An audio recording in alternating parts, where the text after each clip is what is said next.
এই রমজান মাসে অনেকজন মনে মনে করে যে মৌলী সাহেব রোজার মাসে তাইলে স্ত্রীর পাশে কি শোয়া যাবে?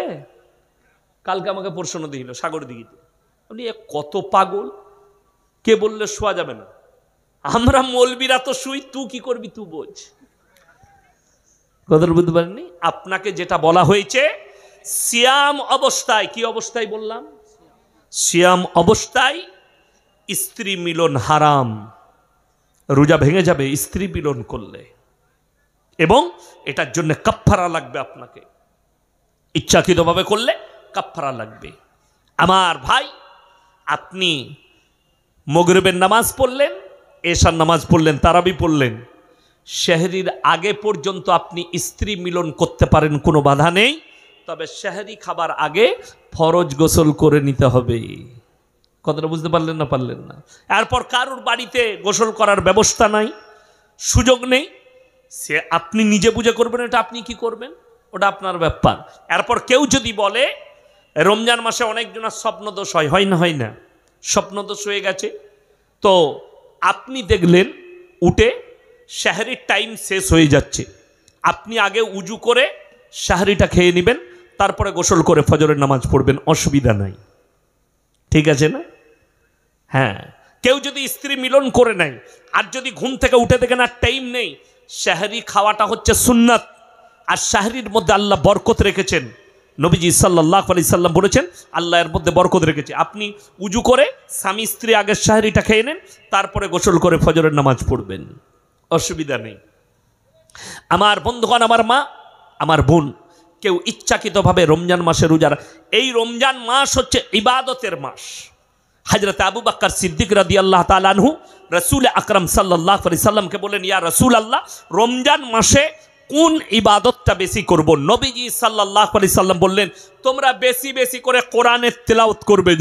সুবহানাল্লাহ। কেন? এক একটা হরফে 10টা করে নেকি। জোরে বলুন সুবহানাল্লাহ। 10টা করে নেকি। আপনি ভেবে দেখলেন সারা দিনে 1 পৃষ্ঠা কোরআন পড়লেন, 1 পৃষ্ঠা, কত নেকি পাবেন? আমি তো এই জানুয়ারি মাসে ত্রিপুরা গিয়েছিলাম, আমি প্লেনে পানি খেয়ে চাপি, নেমে পানি খাই। আমি প্লেনেতে ওই খুব জ্বর হলে 1 ঘন্টা ছিলাম, 1 ঘন্টার ভেতরে আমি 4 পারা পড়েছি। ক পারা বললাম? 4 পারা। আমি হাফিজে কোরআন, ওই জন্য 4 পারা পড়লাম। আসার সময় 4 পারা পড়েছি, 8 পারা পড়া হয়ে গেল। যত বেশি কোরআন তেলাওয়াত করবেন তত ভালো। আপনি কোরআনের তেলাওয়াত করুন বেশি বেশি করে, রমজান মাসে বেশি করে করুন। মায়েদিকে বলবো বাড়িতে বরকত চাও, নামাজ পড়ো, এবং রমজানুল মুবারকের মাস আসছে, আপনারা বেশি বেশি করে নামাজ এবং কোরআনের তেলাওয়াত করুন মায়েরা বাড়িতে, এবং নিয়ত করেন এই কোরআনের তেলাওয়াতের সিলসিলা এটা একবারই পুরো বৎসর রাখবো, 24 ঘন্টা প্রত্যেক দিন কোরআনের তেলাওয়াত করব। সময় বার করুন, হয় জোহরের নামাজ পড়ে খানা খেয়ে একবার কোরআনটা নিয়ে বসলেন, কোরআনের তেলাওয়াত করে তারপরে আরাম করলেন। করা যাবে না? যাবে না? প্রত্যেকটা মা বোনকে বলবো, আপনি আমি নামাজ গাফলতি, শয়তান কিন্তু আমাদের প্রকাশ্য দুশ্মন। দুশ্মন না দুশ্মন নয়? বিসমিল্লাহ। কেমন দুশ্মন বলে দিই, ওরা এত দুশ্মন, আপনি এমনি ঘুরে বেড়ান, ঘুম লাগবে না, কিন্তু ঠিক তারাবিতে দাঁড়ালি ও 2 রাকাত না হতে হতি শয়তান বলে, আবার কি বে রোজা রেখেছিস, ইফতারি করলি, আর কত নেকি লিবি, ঘুমোগা। পিঠে চাবড়ায়, ঠিক কিনা? পিঠে চাবড়ায়।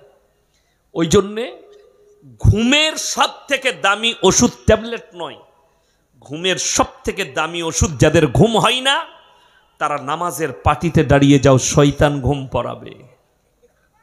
আমি বলছি, যাদের ঘুম হয় না সব থেকে দামি ট্যাবলেট, উজু করে কিংবা শুয়ে আছেন ঘাড়ের ঘোড়ায় কোরআনটা রেখে দিলেন, ঘুম হয় না, ঘুমের রোগ, তাড়াতাড়ি কোরআন শরীফটা বার করে তিলাওয়াত করতে শুরু করে দেন। যেমনি দেখবেন 2 পৃষ্ঠা হবে, শয়তান বলবে আর পড়ি না, ঘুমো, এত নাকি রাখবি কোথায়? শয়তান ঘুম পড়াবে। শয়তানের কাজ ওটা। কেন? আল্লাহ কোরআনে বলেছে প্রকাশ্য দুশ্মন তোমার, সব সময় পাশে আছে, এরা যেন কোনো নেক কাজ না করে, ওই জন্যে। আর তারাবি পড়বেন, নামাজ পড়বেন, কিন্তু নামাজের মতো নামাজ পড়বেন। আমাদের দেশের লোক শবে কদরের নামাজ তো পড়ে, কিন্তু পাইকিরি নামাজ পড়বেন না, খুব খারাপ। আমাদের দেশে তো তারাবি ওই রকমই হয়। আমি বলার কারণে কে ছেড়েছে এত গাল দিচ্ছে, কারা গাল দিচ্ছে? ওই হারামখোর কটা যারা নামাজ পড়তে চাই না। কি বুঝলেন? আমাদের দেশে যে যত স্পিরিটে পড়াবে সে তত ভালো হাফেজ, তত ভালো মৌলবি, তাই না? আল্লাহু আকবার, আলহামদুলিল্লাহ মালিক বলে দারুণ হাফেজ বে, রাজধানী এক্সপ্রেস ফাটিয়ে দিলে। বুঝলি কি? বলে আমি কিছু বুঝি নাই। কোরআন শোনাচ্ছি, মজাক নয়। আপনারা নামাজটাকে মজাক বানিয়েছেন, নামাজটা মজাক নয়। যদি বলেন কেমন করে, কোরআন খুলুন, 18 পারা নম্বর কত বললাম? 18। বাড়িতে মানে কোরআন খুলবেন, একবারই প্রথম আয়াত, প্রথম পৃষ্ঠা। কাদ আফলাহাল মুমিনুন আল্লাযীনা হুম ফি সলাতিহিম খাশিউন ওয়াল্লাযীনা হুম আনিল লাগবি মুরিদুন ওয়াল্লাযীনা হুম লিয-যাকাতি ফাইলুন ওয়াল্লাযীনা হুম লিফুরুজিহিম হাফিজুন। হে আমার নবী বলে দাও, কাদ আফলাহাল মুমিনুন, প্রকৃত মুমিন কারা? নাম্বার 1, আল্লাযীনা হুম ফি সলাতিহিম খাশিউন, তারা যখন নামাজ পড়ে ধীর স্থিরতার সঙ্গে নামাজ আদায় করে, ধীর স্থিরভাবে নামাজ পড়বে। আমাদের দেশের লোকের নামাজ কি বুঝলেন? আমি যখন গুজরাটে পড়তাম, মুম্বাইয়ে থাকতাম, যখন তারাবি শোনাতাম, এক পারা শোনাতে কতক্ষণ লাগতো জানেন? 2.5 ঘন্টা 3 ঘন্টা লেগে যেত। আলহামদুলিল্লাহি রাব্বিল আলামিন আর রহমানির রহিম মালিকি ইয়াউমিদ্দিন ইয়্যাকা না'বুদু ওয়া ইয়্যাকা নাস্তাঈন ইহদিনাস সিরাতাল মুস্তাকিম সিরাতাল লাযীনা আন'আমতা আলাইহিম গায়রিল মাগযুবি আলাইহিম ওয়ালাদ-দাল্লিন। আলিফ লাম মিম যালিকাল কিতাবু লা রাইবা ফীহি হুদাল লিল মুত্তাকিন আল্লাযীনা ইউমিনুনা বিল গায়বি ওয়া ইউকিমুনাস সালাতা ওয়া মিম্মা রাযাকনাহুম ইউনফিকুন। বুঝতে পারলেন না? পারলেন? সূরা ফাতিহা পড়ে বাকারায় গেলাম, আলহামদুলিল্লাহ মালিক আব্দিনা। এইটা তো অনেক দূরের কথা। ইমানদারির সঙ্গে বলুন, এখনই হাদিস শুনালাম, যে কোরআন পড়ে সেও নেকি পায়, যে কোরআন শুনে সেও নেকি পায়। আমি যেই গোটা সূরা ফাতিহা পড়লাম এবং সূরা বাকারার কটা আয়াত পড়লাম, এর মধ্যে যতগুলো নেকি আমি পেয়েছি আপনারাও পেয়েছেন। জোরে বলুন সুবহানাল্লাহ। তো আপনি যদি কোরআনটা বুঝতেই না পারেন, ঘোড়ার ডিম পাবেন? রমজান মাসে আমি আদায় করি, মাদ্রাসার বড় মাদ্রাসা আদায় করতে হয়, সময় পাই না। তো বর্ধমান টাউনে এক জায়গায় একটা মসজিদে আমি এশার নামাজ ধরলাম, দিয়ে তারাবি চলছে। আমি না তারাবির পরে কয়েকজনের কাছে বিল কাটবো, তো তারাবি হাফেজ সাহেব পড়াচ্ছেন। তারপরে সে যখন নামাজ পড়ে দেখেছে আমাকে, সে এসে বলছে, সালাম আলাইকুম हजरत, खैरियत से हैं? हम खैरियत से हैं। बोले आपको कैसा लगा मेरा ताराबी? हम लोग फरिश्ता को भी पता नहीं चल रहा था आप कहाँ पढ़ रहे थे। बिहारेर কি বুঝলেন? আমি তাদের কয়েকজন মুসল্লি আমার কাছে বিল ফিট কাটলো, তাদেরকে আমি বললাম, একটাও নেকি আপনারা পাবেন না। যেহেতু কোরআনে আছে, তোমরা ধীর স্থিরতার সঙ্গে নামাজ আদায় করো, ধীর স্থিরতার সঙ্গে নামাজে যেন জান থাকে। এই যারা আমার বাপের বয়সী আছে বসে, যারা এখানে আছেন আমার বাপের বয়সী, দেখবেন নামাজ চলছে তারাবির, আল্লাহু আকবার, সুবহান রাব্বিল আযীম, সুবহান রাব্বিল সামি আল্লাহু লিমান হামিদা, তখন অনেক বয়স্ক মানুষের একবার সুবহানাল্লাহ বলতে বলতে মাল উঠে পালিয়ে গেছে। ঠিক বললাম না ভুল বললাম? তাহলে নামাজের নেকি পাবে না, ঘোড়ার ডিম পাবে তুমি। এটা নামাজ নয়, এটা মজাক হচ্ছে ইসলামের সঙ্গে। নামাজ আল্লাহ সন্তুষ্টির জন্যে। চলুন, আমার নবীজি বললেন, ফাইন্নাহু ইয়ারাক, তোমরা যখন নামাজে দাঁড়াবে মনে মনে ভাববে আমি আল্লাহকে দেখতে পাই বা না পাই, আমার আল্লাহ আমাকে অবশ্যই দেখছেন। ফাইন্নাহু ইয়ারাক, তোমরা যদি নামাজের মধ্যে ধ্যান নিয়ে আসতে চাও, নামাজের মধ্যে মনোযোগ আনতে চাও, ফাইন্নাহু ইয়ারাক, নবীজি বললেন তোমরা মনে মনে ভাববে হে আমার সাহাবী, হে আমার উম্মত উম্মতি, তোমরা মনে মনে ভাববে আমি আল্লাহকে দেখতে পাই বা না পাই, আমার আল্লাহ আমাকে অনেক অবশ্যই দেখছেন। কিন্তু বড় দুঃখ, আমাদের ভাই কালিয়াচকে দোকান আছে বাজারে, ঠিক যখন ইকামত দিবে তখন ছুটবে নামাজ ধরার লেগে। ঠিক বললাম না? আমাদের দেশের লোকের অভ্যাস, যখন একামত হচ্ছে তখন ছুটছে তাড়াতাড়ি মসজিদে।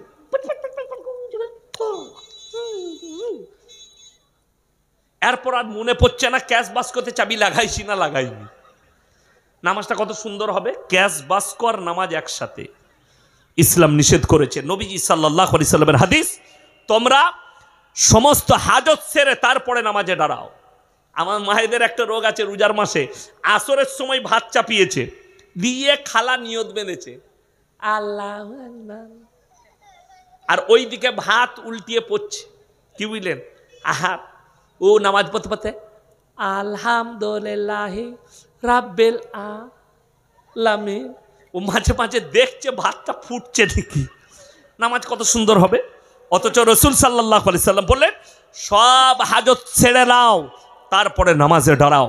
হয় ভাত নামিয়ে দাও, তা না হলে ভাতটা আগে করে নাও, তারপরে নামাজে দাঁড়াবে। ইসলাম এটা বলছি, নবীজি সাল্লাল্লাহু আলাইহি সাল্লামের আদর্শ। আপনি এই আজকে কি বার ছিল?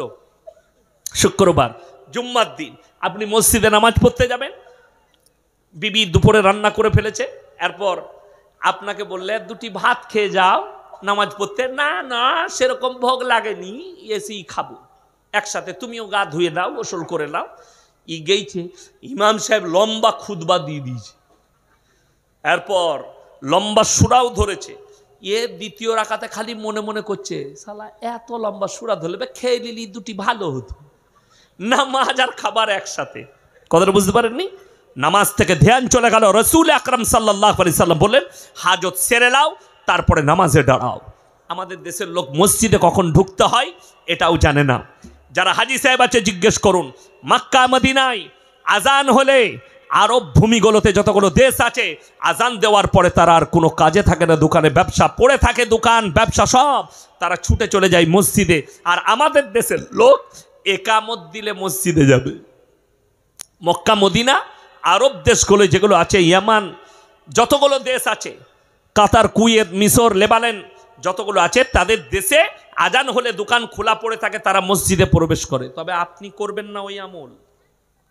আপনি যদি বলেন দোকান খুলে আজান হয়ে গেছে, আমার দোকান থাক, আমি নামাজ পড়ে আসি, ঘুরে এসে দেখবেন দুটি চানাচুরু নেই, ওটাও নিয়ে পালিয়েছে।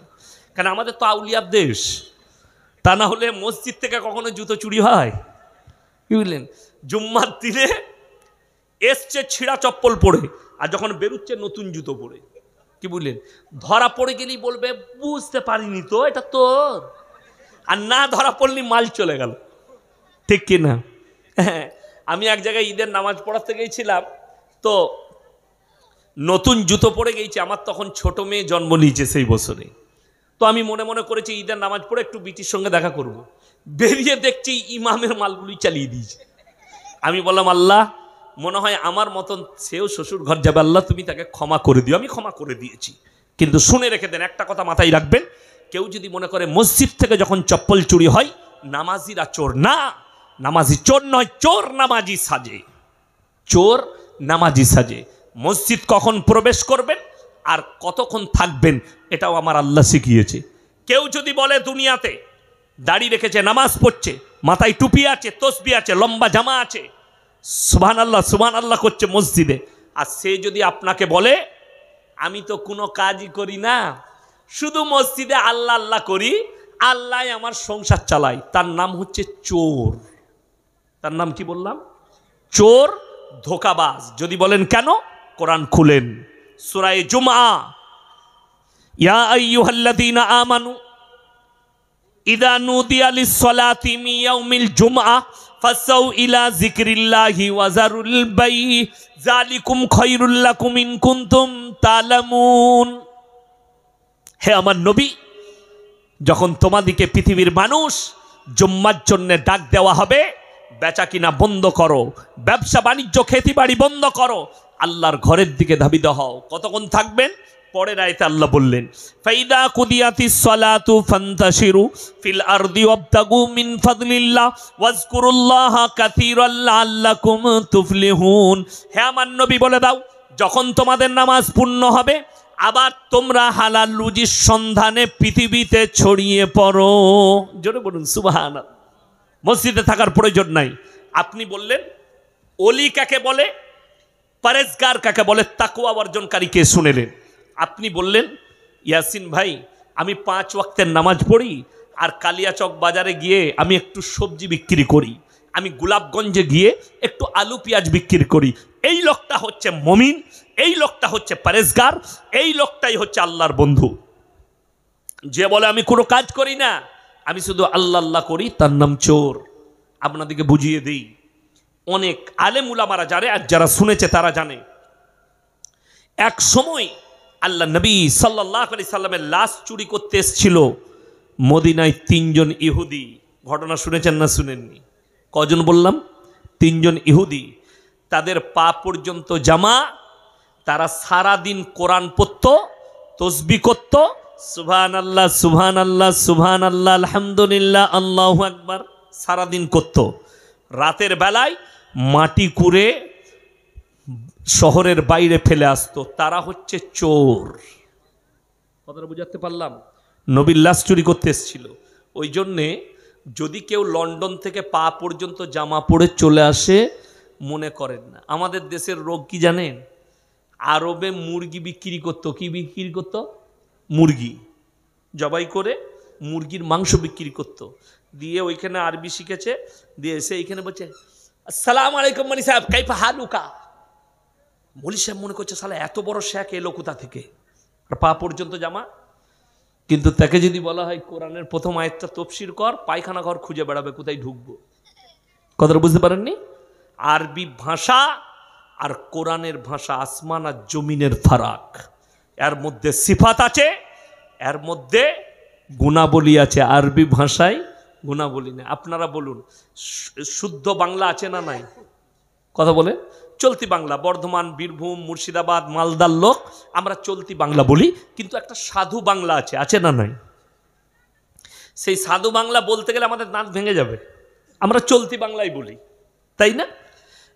ওই জন্যে যারা চলতি আরবি শিখে এসে ইমাম সাহেবের কাছে ফটর ফটর করো না, বিপদে পড়ে যাবে। এই রকম চোর আপনার জানা নাই। যে বলবে আমি তসবিহ করি, নামাজ পড়ি, মসজিদ থেকে বেরোই না, আমি এতেকাফ নিয়ে আছি আর আমার কোনো কাজ নাই, আল্লাহ আমার ঘর সংসার চালাচ্ছে, এর নাম চোর। ইমানদার সে যে বলবে আমি তো নামাজ পড়ি, আমি রোজা রাখি, কিন্তু আমার একটা ব্যবসা আছে, আল্লাহ আমার ঘর চালাচ্ছে। যেমনি নামাজ হয়ে গেল আপনি হালাল রুজির সন্ধানে ছড়িয়ে পড়ো, এটা আমার আল্লাহর হুকুম। তুমি বেরিয়ে পড়ো, আবার আসরের আজান হবে, যেখানে মসজিদ পাবে সেখানে তুমি ঢুকে পড়ো। এখন এই মালদা জেলার লোক বলতে পারবে যে 1 কিলোমিটার 1.5 কিলোমিটার অন্তর অন্তর মসজিদ নাই? কথা বলেন। ভারতবর্ষের সব থেকে বেশি মসজিদ কোন শহরে আছে কেউ বলতে পারবেন? জানেন না। এবং মুসল্লিও বেশি। সেই শহরটার নাম হচ্ছে উত্তরপ্রদেশের রাজধানী লখনৌ। কোথায় বললাম? লখনৌ। আমি যে বছরে ইরফানিয়ায় কিরাত পড়ি সেই বছরে 1450 মসজিদ ছিল। কত বললাম? 1450 মসজিদ। এখন বর্তমানে 1700-1800 মসজিদ আছে ওই টাউনটাই, শহরে, পুরো লখনৌ শহরে। ভারতের কোনো শহরে এত মসজিদ নাই। কেন? ওই শহরটা হচ্ছে নবাবদের শহর। আমি যে মসজিদটাই 2 ওয়াক্তের ইমামতি করতাম, এশা আর ফজর, আমার উস্তাদ কারি কামাল উদ্দিন মরহুম, আল্লাহ জান্নাতি করুক, উনি ইমাম ছিলেন। আমাকে বলতেন এশা আর ফজরটা তুমি পড়াবে, আমি আসতে পারবো না। আমার এলাকায় বাড়ি ছিল উনার, তো আমি পড়াতাম। আমার মসজিদ থেকে এই যে আমি এখানে জলসা করছি আর আমাকে যেখানে রেখেছিল, এটা কত দূরত্ব হবে? খুব জোর হলে 30 মিটার হবে, ঠিক বললাম না? এই 30 মিটারের মাধ্যমে 2টো মসজিদ, কিন্তু অবাক হবেন 2টো মসজিদই ভর্তি মুসল্লি। আমি যটা মসজিদে লখনৌ নামাজ পড়েছি তটা মসজিদে ভর্তি মুসল্লি, একটাও খালি থাকে না। নামাজের আগে যেতে হবে। কেন? অথচ টাউন, আমি যে মসজিদটা নামাজ পড়াতাম একবারই দরগায় হায়দার বাক্স নাম, নবাবের আমলের মসজিদ, একবারই টাউনে আকবরী গেটে, আকবরের নামে যে গেটটা তৈরি আছে, গোলদরজার আকবর ঘোড়া নিয়ে যেত, দুদিকে নর্তকীরা বাস করত, ওই মধ্যেখানে মসজিদ। এখন ওইটা টাউন, এখান আর নর্তকীরা থাকে না, নাচনেবালিরা থাকে না, তাদের পরিবার কোথায় চলে গেছে। ওই টাউনে যখনই আজান হয় আমি দেখেছি প্রত্যেকটা মুসল্লি উজু করে সব মসজিদে চলে আসতো, আজান হওয়া মাত্র দোকান পড়ে থাকতো, তারা নামাজ শেষ হলে আবার বেরিয়ে যেত, মসজিদে আড্ডা মারত না। আমার বন্ধুগণ, আপনার ঘরে যখন আজানের মসজিদে ঘন্টি বাজবে আপনি আর কোনো জায়গায় থাকবেন না, মসজিদে প্রবেশ করুন। আপনার নামাজ পড়া এত সুযোগ, এত সুবিধা, বিশেষ করে মালদা জেলার মানুষ, মুর্শিদাবাদ জেলার মানুষ, এখানে এত কাছে কাছে মসজিদ। আমার বর্তমান জেলায় অত কাছে কাছে মসজিদ নেই। আমি হাই রোডে যখন জলসায় যাই কলকাতার দিকে, একবারই বর্ধমানে পালসিট পার করে মধ্যখানে 2 কিলোমিটার থেকে 3 কিলোমিটারের মাথায় একটা বাঁ হাতে একটা গ্রাম আছে, সেখানে মাঝে মাঝে আমি জুম্মা পড়ি মসজিদ। তা না হলে একবারই ডানকুনির কাছে 85 কিলোমিটারের মাথায় একটা খালি মসজিদ। হাই রোডে কটা বললাম? একটা, 85 কিলোমিটার। আর আমি যখন আমার বাড়ি থেকে আসছি ওমরপুর থেকে আপনার কালিয়াচক পর্যন্ত, আমার মনে হয় 70 থেকে 80টা মসজিদ পড়বে। ঠিক বললাম না ভুল বললাম? হাই রোডের দু সাইডে খালি একটু করে 100 মিটার 200 মিটার ঢুকা কয়েকটা 100-র ওপরে মসজিদ পড়বে। ওমরপুর বাজারেই তো, জঙ্গিপুর ওমরপুর বাজারে 10টা মসজিদ আছে, ধুলিয়ানে কয়েকটা মসজিদ আছে, আছে না নাই? কালিয়াচক বাজারে মসজিদ আছে, ফারাক্কায় মসজিদ আছে, কতগুলো মসজিদ, কিন্তু আমার ওই লাইনটায় মসজিদ নাই। তো আপনার এত সুযোগ, নামাজ কেউ ছাড়বেন না, সকলে জোরে বলুন ইনশাল্লাহ। নামাজ কম্পালসারি। মায়েদিকে অনুরোধ করছি, রমজানুল মুবারকের মাস আসছে, আপনারা নামাজ ছাড়বেন না, রোজা ছাড়বেন না, এবং যতগুলো বিজোড় রাত্রি আসবে 21, 23, 25, 27, 29 সবাই নামাজ পড়বেন তো, জোরে বলুন ইনশাল্লাহ। আমাদের দেশের একটা রোগ আছে, কি আপনাদের দেশের নয়, আমাদের বর্ধমানের দিকে, বর্ধমান, বীরভূম, 24 পরগনা, এরা 27-এর রাতে খালি নামাজ পড়বে। আমার বর্ধমানে কিছু বড় লোক আছে, এমনি নামাজ পড়ে না, রোজাও রাখে না, কিন্তু 27-এর রোজাটা রাখবে, রেখে সেই রাত্রিতে 5 কেজি 10 কেজি করে মিহিদানা সীতাভোগ কিনে নিয়ে যাবে। শুনেছেন তো বর্ধমানে মিহিদানা সীতাভোগ বিখ্যাত? কিনে নিয়ে গেল, দিয়ে ইমামকে দিয়েছে, না হলে মুয়াজ্জিনকে, মৌলী সাহেব এটা বিলি করে দিবেন তো। কেন? ওই জান্নাতে যাবে বিলি করে। 27-এর রাতে জান্নাত, শুনে রেখে দেন। কোন মৌলবি যদি এই দাবি করে যে 27-এর রাত্রিটাই শবে কদরের রাত্রি, এর থেকে বড় বেদাত আর কিছু নেই। কেন? আমার আল্লাহ তাআলা এই রাত্রিকে লুকিয়েছেন। কি করেছেন? লুকিয়েছেন। ওই জন্যই তো 21, 23, 25, 27, 29 এই রাত্রিগুলো তোমরা ইবাদত করো। এই রাত্রিগুলোতে তোমরা বিজোর রাত্রিগুলোই খুঁজো। নবী আকরাম সাল্লাল্লাহু আলাইহি সাল্লাম বললেন, চলুন আগে চলুন। আমার আল্লাহ কোরআনে বললেন, ইন্না আনজালনাহু ফি লাইলাতুল কদর ওয়া মা আদরাকা মা লাইলাতুল কদর লাইলাতুল কদরি খায়রুম মিন আলফি শাহর। হে আমার নবী, আমি এমন একটি রজনী রাত্রি দান করছি যে রাত্রি ইবাদত করলে 1000 মাস অপেক্ষা বেশি নেকি পাবে। জোরে বলুন সুবহানাল্লাহ। এক রাত্রি ইবাদতে, এরপর যদি এই রাত্রিটা 27-এর রাত্রি হয়, তাহলে তো মাতালু জান্নাতে চলে যাবে। কথাটা বুঝতে পারেননি? গাঁজাখোরু জান্নাতে যাবে, সুদখোরু যাবে। কেন? আমাদের দেশের লোক বলে সারা বছর মদ খায়, অসুবিধা নাই, খালি 27-এর রাতে মাথা ঠুকে নিবি। এরকম বোতলে করে পানি নিয়ে চলে গেছে। ইমাম সাহেব বলছে কি হলো? বলছে আজকে সারা রাত নামাজ পড়ব। কেন? বলে জান্নাতে যাব। পাগল ছাগল, কে বলল তোকে? 21 রাত্রিতে নামাজ পড়ুন। আমাদের জন্যে ইবাদত করা সহজ না কঠিন? এই রমজান মাসে তাড়াতাড়ি বলুন। সহজ। আপনি 21-এর রাত্রিতে আপনার বিবিকে বলবেন, একটু এশার নামাজ পড়ে শুয়েছি, তুমি আমাকে 12টায় তুলে দিবে। কটায় বললাম? 12টায়। স্ত্রী উঠে গেল, তুমি একদিকে নামাজ পড়ো, আমি একদিকে নামাজ পড়ি। সহজ। কিংবা আপনি মসজিদে চলে গেলেন, ইবাদতটা করলেন, সাহরির সময় হলো, আপনি এসে সাহরিটা খেলেন। সহজ না সহজ নয়? সহজ।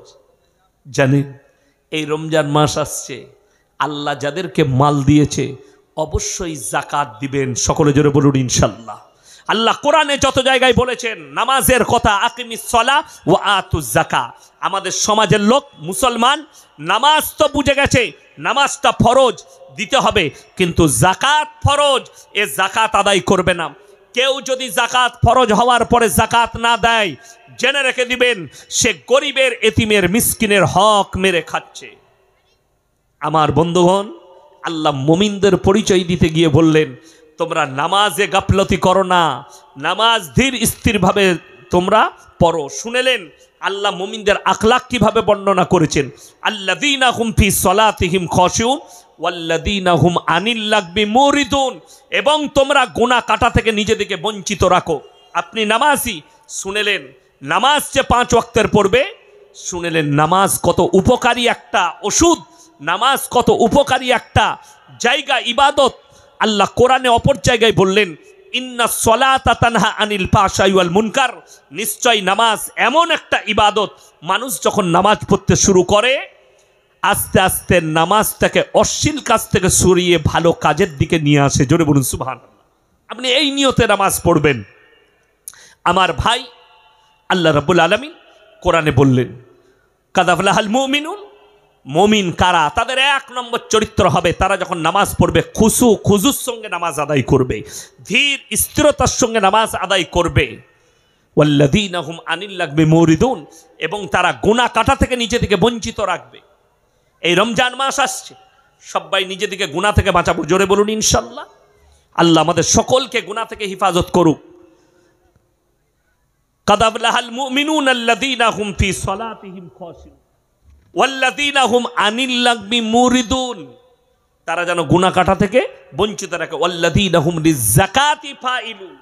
যতটা আল্লাহ নামাজের গুরুত্ব দিয়েছেন, এখানে বললেন মুমিনদের আর একটা মারাত্মক আখলাক, যাদের যাকাত ফরজ হয়েছে তারা যেন যথাযথভাবে যাকাত প্রদান করে। তারা কি করবে? যাকাত দেবে যথাযথভাবে। আপনার কাছে যাকাত ফরজ হয়েছে, আপনি পৌঁছে দেন যাকাত পাওনাদারের কাছে, আপনি নেকি পাবেন। শুনে রেখে দেন আমার বন্ধুগণ, আল্লাহ যাদের যাকাত ফরজ করেছে অথচ যাকাত দেয় না, রেওয়ায়েতে আছে এমন একটা কিয়ামতের পূর্বে যুগ আসবে, সময় আসবে, যে সময়ে জেনে রেখে দিবেন যাকাত দেনেওয়ালা তো থাকবে, যাকাত লেনেওয়ালা থাকবে না। তখন এমন জায়গায় আপনার যাকাত পৌঁছাবে, যাকাত আর আদায় হবে না। এখন যাকাত লেনেওয়ালা আছে না নাই? আপনার বাড়ির পাশে আছে, গরিব, এতিম, মিসকিন, মাদ্রাসা, আপনি তাদের কাছে, যেখানে এতিম মিসকিনরা ইলম হাসিল করে, সে মাদ্রাসায় পৌঁছে দেন। যেখানে আপনার পাশের গরিব আছে তার কাছে রমজান মাসে পৌঁছাও। আমাদের দেশের একটা সিস্টেম ভালো, অনেক বড় লোককে দেখেছি তারা আবার প্যান্ডেল করে শাড়ি বিলি করে না? হ্যাঁ, রাগ করবেন না। আপনি শুনেলেন দান করবেন। আপনার বিবি যদি 500 টাকা দামি শাড়ি পরে, আপনি 2টো শাড়ি দান করুন 1000 টাকায়, কিন্তু দুটোই যেন 500 টাকা দামি হয়। কথাটা বুঝে এসছে? আপনি একটা লুঙ্গি দিবেন, আপনি পরছেন 300 টাকা দামি লুঙ্গি, আর আমাদের দেশের লোক গেছে কোথায়? বেলডাঙ্গা হাটে, দিয়ে 80 টাকা দামি লুঙ্গি নিয়ে এসে লুঙ্গি দিচ্ছে। ই ঘরে নিয়ে গিয়ে বউকে বলে, রা কি করবো? বলে কেতা করবি, কেতা। এমন একটা শাড়ি দিয়েছেন, কত দাম? 120 টাকা দাম। হাওড়া হাট থেকে কিনে নিয়ে এসছে শাড়িটা। সে শাড়ি পরার যোগ্য নয়। আমার বন্ধুগণ, ওই শাড়িটা না দিয়ে তার কাছে টাকাটা দিয়ে দেন। এলাও, এই টাকাটা নাও। আচ্ছা বলুন, আপনি যদি তাকে যাকাত স্বরূপ টাকাটা দেন, তার খাবারের প্রয়োজন হলে খেতে পারবে না? পারবে না? ওষুধের প্রয়োজন হলে ওষুধ নিতে পারবে না? পারবে না? তাহলে আপনি তাকে দিয়ে দেন। আমার ভাই, তার কাছে যাকাত, ফিতরা, সদকা পৌঁছে দাও রমজান মাসের নেকি পাবার জন্যে। আমার বন্ধুগণ, আমার ভাই, আপনি মনে করছেন আমার যাকাত ফরজ হয়েছে, কেউ জানে না, আমি জানি। অন্তরের খবর আল্লাহ জানে না? আমি এক্ষুনি শোনালাম, ইন্নাল্লাহা লা ইয়াখফা আলাইহি শাইউন ফিল আরদি ওয়ালা ফিস সামা, সূরা আলে ইমরান প্রথম পৃষ্ঠা। হে আমার নবী বলে দাও, আসমান আর জমিনের মধ্যে যা কিছু আছে কোনো জিনিসটাই আমার আল্লাহর কাছে গোপন নেই। তোমার যাকাত তো ফরজ হবে, তুমি অন্তরে জানবে, লোককে জানাবে না, অথচ তুমি যাকাত দিবে না। আর যারা যাকাতের পয়সা খাচ্ছে তারা হারাম খাচ্ছে, জেনে রেখে দিবে। যাদের যাকাত ফরজ হয়েছে হিসেব করে যাকাত বার করে না, বরঞ্চ ওই যাকাত খাচ্ছে, তারা হারামের পয়সা খাচ্ছে, যাকাতের পয়সা খাচ্ছে, মানে আল্লাহর কাছে হিসেব দিতে পাবে না, পেরিয়ে যেতে পারবে না।